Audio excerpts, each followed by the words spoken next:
अरविंद केजरीवाल का बीजेपी पर बड़ा आरोप। क्या पंजाब में सरकार गिराने में लगी है बीजेपी?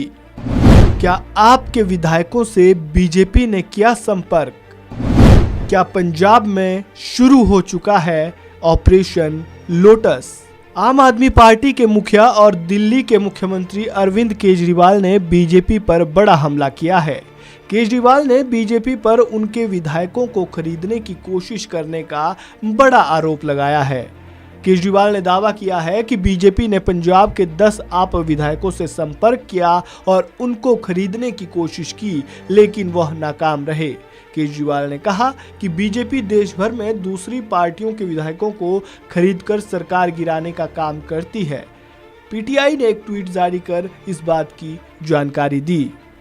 वहीं पंजाब के वित्त मंत्री हरपाल सिंह चीमा ने मंगलवार को चंडीगढ़ में मीडिया से बात करते हुए बीजेपी पर विधायकों की खरीद फरोख्त करने के आरोप लगाए। आप नेता और पंजाब के वित्त मंत्री हरपाल सिंह चीमा ने दावा किया कि भाजपा ऑपरेशन लोटस के तहत पंजाब की आप सरकार को गिराने की साजिश रच रही है। आम आदमी पार्टी के विधायकों ਨੂੰ पंजाब ਵਿੱਚ संपर्क किया जा रहा है। ਉਹਨਾਂ ਦੇ ਨਾਲ ਟੈਲੀਫੋਨਿਕਲੀ ਉਹਨਾਂ ਨੂੰ ਮਿਲ ਕੇ बीजेपी ਦੇ ਕੁਝ ਬੰਦੇ बीजेपी ਦੇ ਦਲਾਲ ਜਿਹੜੇ बीजेपी ਦੀ ਕੇਂਦਰੀ ਲੀਡਰਸ਼ਿਪ ਨੇ ਛੱਡੇ ਹੋਏ ਨੇਗੇ ਕਿ ਤੁਸੀਂ ਆਮ ਆਦਮੀ ਪਾਰਟੀ ਦੇ ਐਮਐਲਏਜ਼ ਨੂੰ ਤੋੜੋ। ਉਹਨਾਂ ਨੇ ਸਾਡੇ ਐਮਐਲਏ ਸਾਹਿਬਾਨ ਤੱਕ ਅਪਰੋਚ ਕੀਤੀ ਆ। ਕੀ ਕਹਿੰਦੇ ਨੇ ਕਿ ਆਓ ਤੁਹਾਡੀ ਮੀਟਿੰਗ ਵੱਡੇ ਬਾਊ ਜੀ ਨਾਲ ਕਰਵਾਉਣੇ ਆ। आओ ਤੁਹਾਨੂੰ ਦਿੱਲੀ ਦੇ ਵਿੱਚ बीजेपी ਦੇ ਵੱਡੇ ਨੇਤਾਵਾਂ ਦੇ ਨਾਲ ਤੁਹਾਡੀ ਮੀਟਿੰਗ ਕਰਵਾਉਣੀ ਆ ਔਰ ਤੁਹਾਨੂੰ 25 ਕਰੋੜ ਰੁਪਇਆ ਦੇਵਾਂਗੇ। 25 ਕਰੋੜ ਰੁਪਇਆ ਹਰੇਕ ਐਮਐਲਏ ਨੂੰ ਦੇਣ ਦਾ ਯਤਨ, ਖਰੀਦਣ ਦਾ ਯਤਨ बीजेपी ਲਗਾਤਾਰ ਕਰ ਰਹੀ ਆ ਪੰਜਾਬ ਵਿੱਚ। ਆਪਰੇਸ਼ਨ ਲੋਟਸ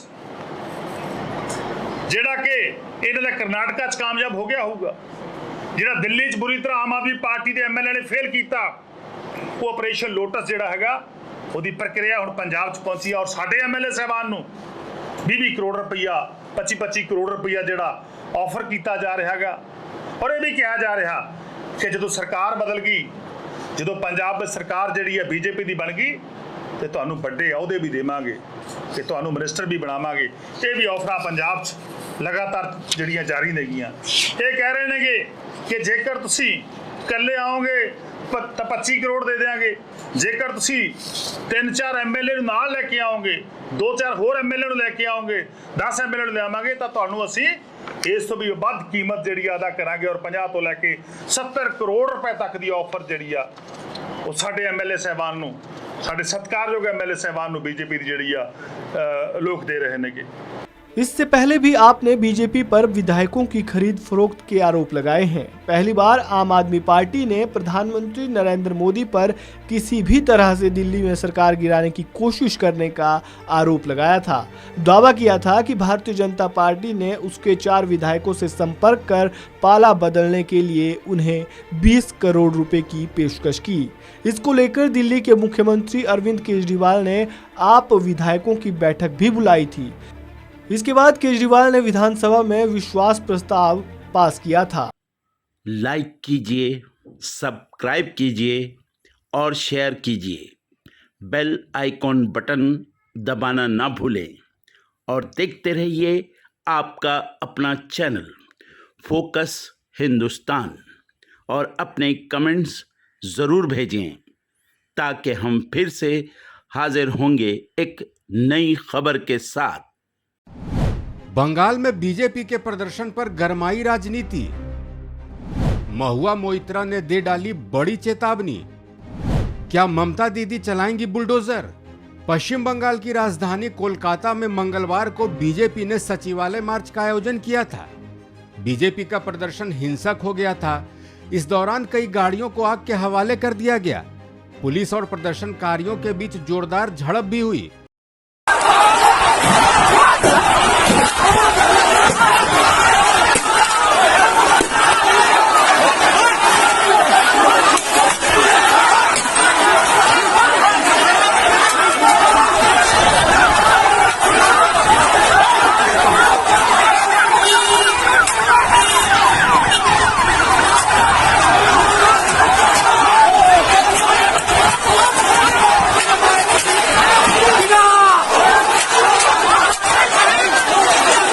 पथराव को शांत कराने के लिए पुलिस ने लाठीचार्ज किया। बीजेपी का आरोप है कि ममता बनर्जी के इशारे पर पुलिस ने कार्यकर्ताओं और नेताओं को पीटा। बंगाल में ममता सरकार तानाशाही रवैया अपनाए हुए है। दूसरी तरफ सत्तारूढ़ टीएमसी ने बीजेपी पर राज्य के माहौल को बिगाड़ने के आरोप लगाए। इन सब के बीच टीएमसी सांसद महुआ मोइत्रा ने बीजेपी पर जोरदार पलटवार किया है और बुलडोजर की याद दिला दी है। महुआ मोइत्रा ने एक ट्वीट किया और यूपी की योगी सरकार के बुलडोजर मॉडल पर बीजेपी को घेरा। महुआ मोइत्रा ने ट्वीट में लिखा, क्या होगा अगर बंगाल ने भोगी जी अजय बिष्ट के मॉडल को इस्तेमाल किया? सार्वजनिक संपत्ति को नुकसान करने वाले बीजेपी कार्यकर्ताओं के घरों में बुलडोजर भेज दिया। क्या बीजेपी तब भी अपनी नीति पर कायम रहेगी या बदल देगी? दरअसल महुआ मोइत्रा ने यूपी की योगी आदित्यनाथ सरकार को लेकर तंज कसा। यूपी में सार्वजनिक संपत्तियों को नुकसान पहुंचाने वालों पर बुलडोजर एक्शन लिया जाता है। इसको लेकर विपक्षी पार्टियां बीजेपी सरकार को घेरती रहती है। अब बंगाल में हुए बवाल के बीच टीएमसी ने बीजेपी को बुलडोजर की याद दिलाई है। दरअसल महुआ मोइत्रा का ट्वीट बीजेपी नेता शुवेंदु अधिकारी के उस बयान के बाद आया जिसमें शुवेंदु ने ममता बनर्जी की तुलना तानाशाह किम जोंग उन से कर दी थी। इसके साथ ही शुवेंदु अधिकारी ने पुलिस को भी इशारों में सबक सिखाने की धमकी दी थी। जिस तरीके से कल शाम से आज तक जिस तरीके से बीजेपी वर्कर का सपोर्टर का अनएम्प्लॉयड एडुकेटेड यूथ को रोका जा रहा है, पूरा प्रदेश भर में आप देखिए क्या तांडव मचा रखा है। ये तो पीसफुल एजिटेशन है। कोई जोर जबरदस्ती नवान्नों को जाकर पावर ले सकता है? हमारी कॉन्स्टिट्यूशन में ये है। ये तो ऑपोजिशन पार्टी का फर्ज बनता है। ये मुद्दा है करप्शन का मुद्दा, ये मुद्दा अनएम्प्लॉयड का मुद्दा है। जो मेरिट वाला लड़का लड़की है, एडुकेटेड अनएम्प्लॉयड यूथ है, उसका सर्विस को ये लोग बेच दिया, सेल कर दिया। इसका खिलाफ है। पूरा स्टेट में कोल काऊ से लेकर सैंड से लेकर स्टोन से लेकर पूरा जितना करप्शन के खिलाफ है। ममता जी का साथ आदमी नहीं है, बंगाल का जनता नहीं है। इसलिए जैसे नॉर्थ कोरिया में करता है तानाशाही, इस तरीके से बंगाल में भी तानाशाही कर रहा है।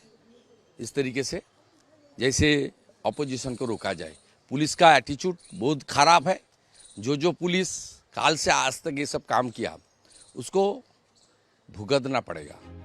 बताते चलें कि पश्चिम बंगाल की मुख्यमंत्री ममता बनर्जी की सरकार में हुए भ्रष्टाचार के खिलाफ बीजेपी ने नवन्ना अभियान का आयोजन किया था। इस दौरान हुई हिंसा को लेकर पुलिस ने मामला दर्ज किया है। इसमें पुलिस गाड़ी को नुकसान पहुंचाने, पुलिस अधिकारी पर हमला करने, धारा 144 तोड़ने के मामले शामिल हैं। पुलिस ने कई लोगों को गिरफ्तार भी किया है, जिसमें महिलाएं भी शामिल हैं। बीजेपी के हंगामे को लेकर कलकत्ता हाईकोर्ट ने ममता सरकार से रिपोर्ट तलब की है। हाईकोर्ट ने 19 सितंबर तक रिपोर्ट देने के आदेश दिए हैं। इसके विरोध में बीजेपी ने बुधवार को काला दिवस आयोजित किया और एक बार फिर से ममता बनर्जी की सरकार को घेरा। इस खबर में फिलहाल इतना ही।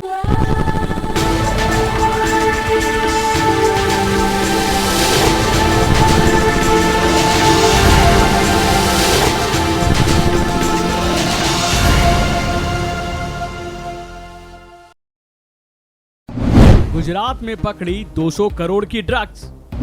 पाकिस्तान की नापाक हरकत। आखिर कहां जा रही थी ड्रग्स? खबर है गुजरात से, जहां खबर लगते ही पुलिस महकमे के बीच भी हंगामा मच गया। गुजरात में एक नहीं, दो नहीं, बल्कि पूरे 200 करोड़ की ड्रग्स पकड़ी गई है और इनके साथ 6 पाकिस्तानी नागरिकों को भी गिरफ्तार किया गया है। एटीएस ने इनको पकड़ा है और वो फिलहाल जांच में जुटी है। करीब 200 करोड़ रुपए की ड्रग्स के साथ 6 पाकिस्तानी नागरिकों को पकड़ लिया गया है। पीटीआई के मुताबिक नशे की खेप बरामद होने के बारे में एटीएस के अधिकारियों ने इस मामले में जानकारी दी है। उन्होंने बताया कि फिलहाल सभी गिरफ्तार पाकिस्तानी नागरिकों से अभी पूछताछ जारी है। इस मसले पर अधिकारियों ने बताया कि ये पता लगाने की कोशिश की जा रही है कि इतनी बड़ी मात्रा में लाए जा रहे नशीले पदार्थ को कहां खपाने की तैयारी थी, किसको ये यहां पहुंचाने आए थे। इसमें कोई दो राय नहीं कि पाकिस्तान की ओर से भारत में नशे की खेप पहुंचाने की कोशिश पहले नहीं की गई, बल्कि पहले भी ऐसी वारदातें होती रही हैं। गुजरात एटीएस कोस्ट गार्ड के साथ मिलकर IMBL से ड्रग्स का बड़ा जखीरा मिला है। अंतर्राष्ट्रीय बाजार में इस ड्रग्स की कीमत करीब 200 करोड़ रुपए बताई जा रही है। बताया तो ये भी जा रहा है कि इस ड्रग्स को पंजाब की कपूरथला जेल में बंद एक नाइजीरियन ने मंगवाया था। आरोप है कि वह जेल से ड्रग्स का नेटवर्क चला रहा है। पाकिस्तानी बोट 6 मील तक भारतीय समुद्री सीमा के अंदर घुस आई थी। बोट से तकरीबन 40 किलोग्राम ड्रग्स बरामद किया गया है, जिसकी बाजार में कीमत करीब 200 करोड़ बताई जा रही है। इस बारे में ज्यादा जानकारी देते हुए इंडियन कोस्ट गार्ड के अधिकारियों ने बताया कि पाकिस्तानी नाव भारतीय जल क्षेत्र में करीब 6 मील तक अंदर आ गई थी। इस पर ICG की 2 तेज हमले वाली नौकाओं ने गुजरात में जखाऊ तट से 33 समुद्री मील दूर पाकिस्तानी नाव को पकड़ लिया। अब इस मामले में जांच जारी है। पाकिस्तानी चालक दल को नाव के साथ जखाऊ लाया गया, तो वहीं नाव में सवार 6 पाकिस्तानी दल को गिरफ्तार किया गया और इन सभी से मामले की पूछताछ की जा रही है। मीडिया रिपोर्ट्स की माने तो इस हेरोइन को गुजरात तट पर उतारने के बाद सड़क मार्ग से पंजाब ले जाया जाना था। जाहिर है कि इससे पहले भी बड़ी बड़ी खेप पहुंचाने की कोशिश की जा चुकी है। पहले भी कई वारदातें ऐसी सामने आई हैं। इससे पहले भी रांची ATS और तटरक्षक बल ने नशीली दवाओं की तस्करी की इसी तरह की कई कोशिशों को नाकाम किया है। बहरहाल अब ये देखना है कि पकड़े गए आरोपी क्या खुलासा करते हैं और ATS इस मामले में क्या जानकारी देती है।